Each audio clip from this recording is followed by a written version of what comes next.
Hola, somos Guada y Ander y en los próximos vídeos os vamos a contar cómo facilitar la inclusión social de personas adultas migrantes mediante el uso de nuevas tecnologías. Primeramente os vamos a dar unos consejos fundamentales para la formación en tecnologías. Os vamos a hablar también sobre herramientas, consideraciones, algunos consejos también para llevar a cabo una formación básica en el desarrollo, por un lado, de competencias digitales y también de competencias lingüísticas. Y seguidamente veremos cómo se relacionan la empleabilidad y el emprendimiento a través de unas herramientas digitales. Tendremos además dos actividades prácticas para retomar todo lo que hemos aprendido en esta sesión y contaremos con el apoyo de dos personas expertas de nuestro área de empleo. Así que empecemos.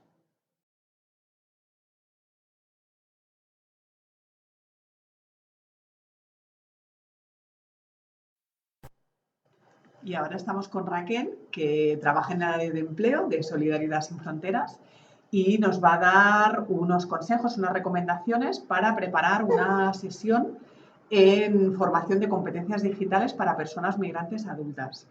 Pues Raquel, cuéntanos un poco qué consejos, qué recomendaciones nos darías para preparar una sesión. Pues en primer lugar, lo que siempre tenemos en cuenta a la hora de empezar una sesión formativa es el espacio que vamos a tener disponible. El espacio disponible, bueno, recursos en general, el número de ordenadores que vamos a tener, si vamos a tener algún proyector o otros materiales en los que nos vamos a apoyar, de cara también a adaptarlo a las sesiones formativas. Luego también es importante conocer a las personas usuarias que van a conformar el grupo de las sesiones formativas, porque partimos de que estas personas van a tener un nivel A1 en competencias tecnológicas digitales, pero puede haber distintos niveles, digamos, en este nivel bajo de competencia. Ya que igual hay personas que han podido coger un ordenador alguna vez, otras personas que nunca, el móvil igual, algunas han podido utilizarlo, otras que tampoco lo han cogido, y hay que tener esto en cuenta de cara a las sesiones. También en cuanto a conocerles es importante saber sus gustos, sus hobbies, de cara a pues, enfocar la motivación de las sesiones formativas. ¿Y cómo hacéis en grupos donde hay personas de distintas nacionalidades que hablan diferentes lenguas? ¿Cómo adaptáis un poco el lenguaje para estas personas? Pues normalmente también, ya que lo comentas, eso es muy importante porque tenemos que tener en cuenta que hay que adaptar el lenguaje. No todo el mundo tiene nuestra lengua nativa, que en nuestro caso es el español, por lo tanto hay que pensar pues, que hay que hablar con un nivel bastante fácil y entendible para ellos. Por lo tanto, es importante ponerse en su lugar. Luego también hay personas que hablan español, pero son de otros países, por lo tanto hay ciertas palabras que no son iguales, por lo que también hay que tenerlo en cuenta y facilitar el lenguaje lo mayor posible. Luego también otra cosa a tener en cuenta es que debemos tener una estructura clara de las sesiones que vamos a realizar. A pesar de tener una estructura más o menos clara de la que nos vamos a guiar, tampoco hace falta que esa estructura sea rígida. Muchas veces nos podemos salir de aquello que vamos a tratar dependiendo de las necesidades que también tenga el grupo. También otro factor importante que creemos que también es ayuda a la motivación de la finalización del aprendizaje, es realizar una evaluación grupal al finalizar las sesiones, en las que veamos pues, todo lo que han aprendido, analizando un poco pues, cómo han entrado esas personas, con qué nivel y al finalizar pues, qué nivel y qué competencias y aprendizajes han adquirido. Luego también pues, es importante incentivar la participación, que todo el mundo pues, participe más o menos por igual, pero haciendo preguntas, pues también haciendo actividades que haya que poner en práctica, todo este tipo de cosas. Sí, es importante esto que cuentas del trabajo grupal. ¿Fomentáis de alguna manera el aprendizaje entre iguales?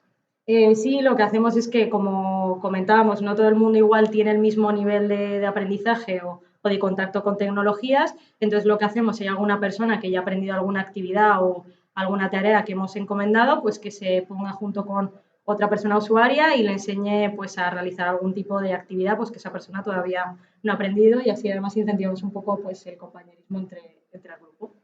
Pues muchas gracias, Raquel. Ahora vamos a pasar a una segunda actividad donde otra compañera va a explicar cómo desarrollar una formación básica en el desarrollo de competencias digitales, pues cómo preparar también una sesión de uso del ordenador y del teléfono móvil.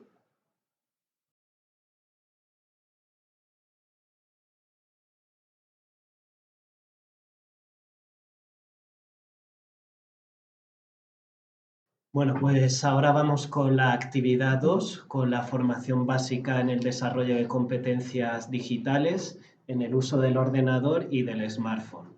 Estamos con nuestra compañera Fanny del Servicio de Empleo de Solidaridad Sin Fronteras y pues te vamos a preguntar, queremos saber sobre los factores a tener en cuenta, qué consejos nos puedes dar para enseñar a las personas migrantes para el uso del ordenador y del smartphone. Entonces, nada, cuéntanos así, ¿qué es lo primero que tenemos que tener en cuenta? Bueno, pues lo primero que tenemos que tener en cuenta es utilizar la herramienta de la repetición para conseguir un aprendizaje a través de la repetición, que nos hemos dado cuenta que es lo más efectivo. Es decir, aunque nos parezca muy obvio el hecho de encender y apagar un ordenador, pues repetirlo tantas veces como sea necesario para que las personas usuarias pues se les quede claro. Luego, por otro lado, es muy importante no dar nada por supuesto. Es decir, que aunque otras personas que tengan un nivel más alto de competencias digitales, el hecho de encender, apagar, crear un usuario, crear una carpeta nueva o crear un archivo, no hay que darlo por supuesto porque hay otras personas que tienen unas competencias digitales más bajas y por lo tanto hay que empezar desde cero y ir repitiendo tantas veces como sea necesario. Luego también es lo que promovemos para la búsqueda activa de empleo es la creación y la organización de todos los archivos en una carpeta, es decir, crear una carpeta en el escritorio la cual sea para la búsqueda activa de empleo y en ella introducir pues todos los documentos, tanto currículum, carta de presentación, nuestro DNI o pasaporte o NIE para tenerlos a mano.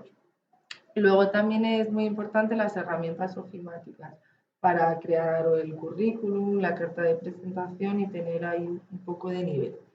Luego también promovemos el uso del navegador tanto para el correo electrónico, que en el correo electrónico lo que promovemos son las partes de un correo electrónico, cómo crear un nuevo correo, el asunto, los destinatarios, adjuntar un archivo y el navegador también para los diferentes portales de empleo. Porque normalmente sabemos que las personas migrantes pueden o no tener un correo o tenerlo o desconocer que lo tenían, ¿no? Claro, porque en el smartphone la mayoría de las veces la gente tiene por obligación para utilizar aplicaciones se necesita tener creado un correo electrónico, entonces muchas de las personas no son conscientes de que sí que tienen correo electrónico y luego nos damos cuenta en la práctica que creen que no, pero sí lo tienen. Entonces, bueno, pues entraríamos en el proceso de la recuperación de la contraseña porque en la mayoría de casos no se acuerdan. Vale. Y, por ejemplo, en el caso del smartphone, ¿sabemos si las personas migrantes lo utilizan mucho? Cuéntanos cuál ha sido vuestra experiencia.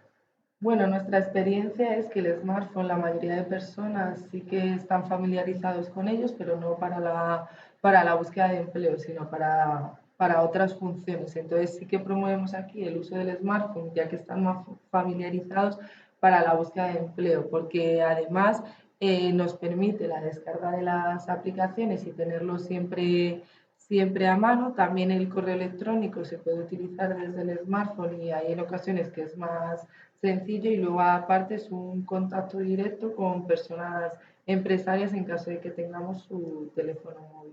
Y bueno, Fanny, ¿qué nos puedes contar acerca del uso del ordenador y del smartphone? ¿Qué recomiendas o son complementarios?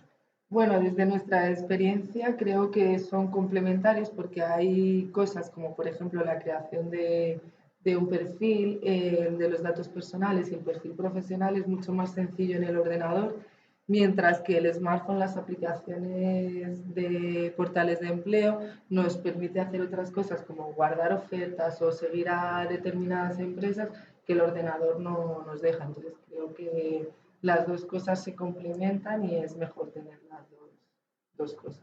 Muy bien. Pues Pues muchas gracias, Fanny. A ti. Y ahora vamos a pasar a la llamada a la acción. Os vamos a pedir que volváis al MOOC y busquéis el cuestionario que hemos preparado para estas dos primeras actividades que hemos realizado, desde los consejos que debemos seguir para trabajar con personas migrantes en el uso de tecnologías para la inclusión social y en cuanto a la formación básica en el uso del ordenador y del smartphone.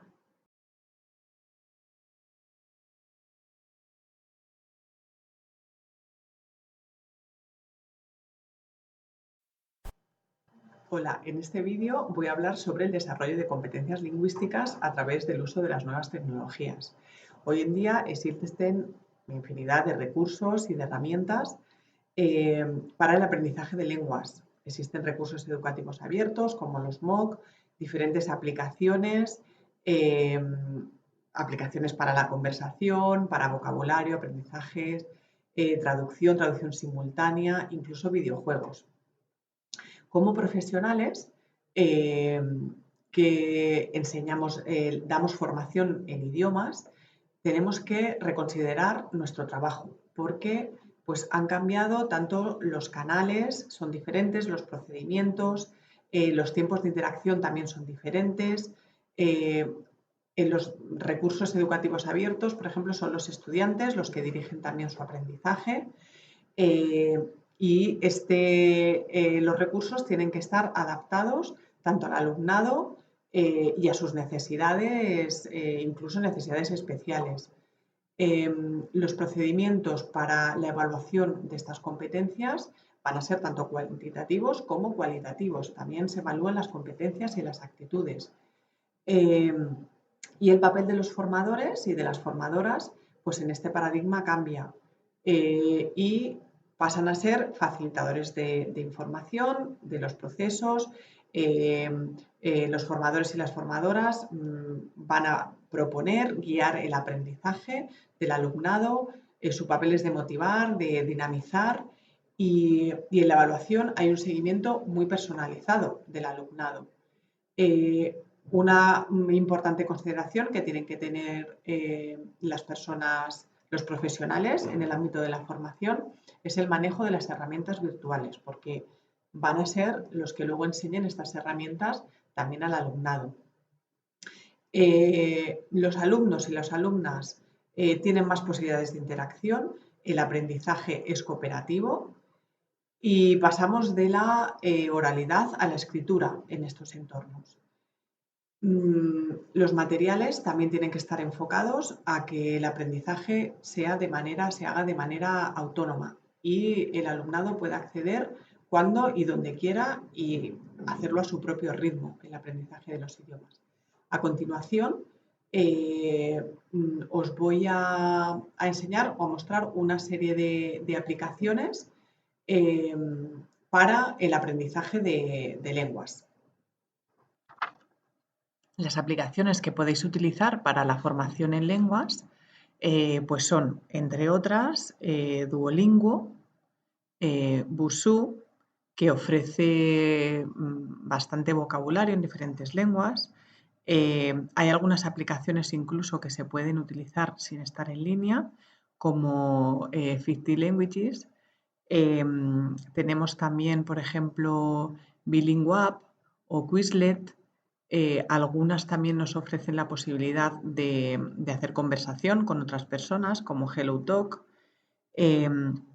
Hay aplicaciones que ofrecen una manera divertida del aprendizaje de lenguas, como por ejemplo Memrise, que cuenta con vídeos, con juegos, incluso la posibilidad de chat. Hay, por ejemplo, otras aplicaciones, dependiendo del país. Aquí os pongo el ejemplo de Uncommon, que es una aplicación dirigida especialmente para personas refugiadas que llegan a Alemania. Y les ofrecen, aparte de recomendaciones para la inclusión, la integración en el país, también hay una parte de enseñanza de lenguas. Una herramienta que es bastante utilizada es el Google Translate, que permite la traducción de textos, de fotografías, incluso de conversación en simultáneo. Y por último, como os comentaba al principio, hay algunos videojuegos que permiten también el aprendizaje de lenguas, como Hand for Europe. Aquí os pongo la página web y donde os podéis crear vuestro perfil y empezar enseguida a jugar. Pues esperamos que os hayan resultado útiles estos contenidos y os proponemos que ahora participéis en el foro para que nos contéis si conocéis alguna de estas aplicaciones que os hemos mostrado, cuál es vuestra experiencia con ellas y si podéis recomendarnos y recomendar a otras personas otras aplicaciones que estén funcionando también. Muchas gracias y nos vemos en los siguientes vídeos.